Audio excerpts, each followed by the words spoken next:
bivuga ko hari bimwe mu bice by'umuntu agira bishoboye kumwungukira cyane cyane abishyize ku isoko. Uyu munsi tugiye kurebera hamwe mu igereranyo ry'icyegeranyo cyakozwe n'ubushakashatsi bivuga ko hari zimwe mu ngingo zihenze z'umuntu aba afite. Uyu munsi ugiye kukubwiraho. Bavuga ko babanje batanga urugero, bavuga ko iPhone 11 Pro Max igura $1,600 by'idolari. Ubwo ni $1,600,000 ngerekeranije amafaranga y'u Rwanda n'ukuntu idolari rihagaze. Noneho reka turebe ibice by'umubiri wawe bishoboka ko byagura iPhone 11 Pro Max. Bavuga ko umutima nicyo gice cy'umuntu afite gihenze kurusha ibindi byose. Aha bakavuga ko umutima w'umuntu uhagaze amafaranga $550 by'idolari. Ni amafaranga atari make, menshi cyane.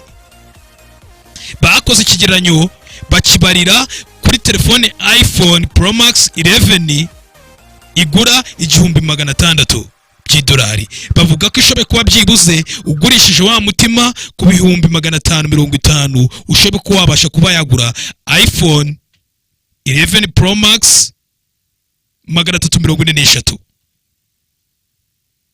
waziguze icyarimwe zose.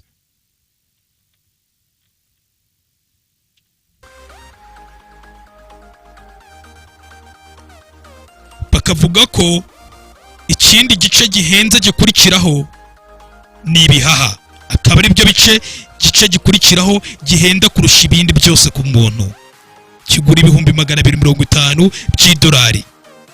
Ibi bishobora kuba byabasha kuba byagura $200 by'idolari, $250 bikaba byabasha kuba byagura, ibi bibasha kuba byagura iPhone 11 Pro Max 156 wakigurishije icyo gice byaguhiriye, byagukundiye. Bakavuga ko umwijima ari cyo gice cya gatatu gihenda, ari rwo rukingo rwa gatatu umuntu agira rushobe kuba rwahenda rugura $125 by'idolari, byabasha kuba byagura telefone 78 za iPhone 11 Pro Max. Ni urugero ubushakashatsi bwari bwagendeyeho. Impyiko zawe zikaba zo zihwanye n'amafaranga $120 ku isoko. Ubwo ni $120,000 zabasha kuba zagura telefone 75 iPhone 11 Pro Max. Bakavuga ko mu ijisho ryawe harimo kandi gace bita corneas nako gahwanye $18,000 by'idolari. Aka nako kakaba kabasha kuba kagura telefone 11 iPhone 11 Pro Max. Bakavuga ko mu maraso byibuze uba ushoboye kuba ufite kuva ku 8 kugeza kuri 12 z'ibyo bita pins blood, pins mu mubiri wawe. Izi nazo bakavuga ko zishoboye kuba zabasha kuba zagura amafaranga angana na $260 kuri pins imwe pa pins. Bivuze ngo ushoboye kuhagura iPhone imwe 11 Pro Max. Andi mafaranga akaba yasaguka bakuguriye kuriya kuri $260. Bakavuga ko uruhu rwawe rukwiriye $7 ku cyo babara per square, igiciro cyaho bagenda babariraho per square inch. Uko niko bagenda babibara ku buryo ushobe kwakuramo amafaranga menshi uramutse ufite inch zingana $3,170. Ibi bishobora kuba byakugura iPhone 11 11 Pro Max iramutse iri kugura $1,600 by'idolari. Ese nk'ibyo bintu byose nkubwiye uzi ikintu kirenze ushoboye kuba wagura cyarenga iriya iPhone Pro Max, cyangwa ikintu kirenze iriya iPhone Pro Max wakora ugakoresha ibyo bice byose nkubwiye?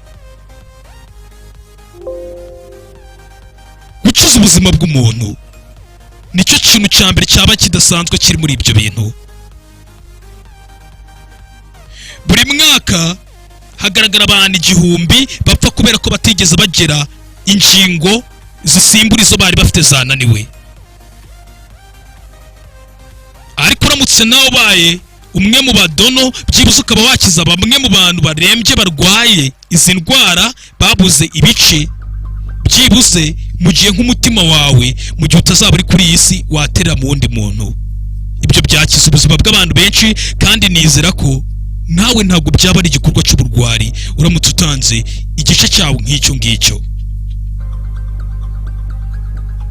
Mu gihe utazaba uriho ugasiga uvuze ko byibuze umutima wawe bazawuhereza umuntu uzaba ukeneye igikorwa cy'urukundo, ukavuga impyiko zawe mu gihe byibuze utazaba ukiriho, bikazaba biri guterera mu wundi muntu uriho uri kubaho icyo gihe. Ni ibintu wahitamo uyu munsi kuruta uko wahitamo kuba wafata bya bice byawe byose ukabigura telefone wabitanze.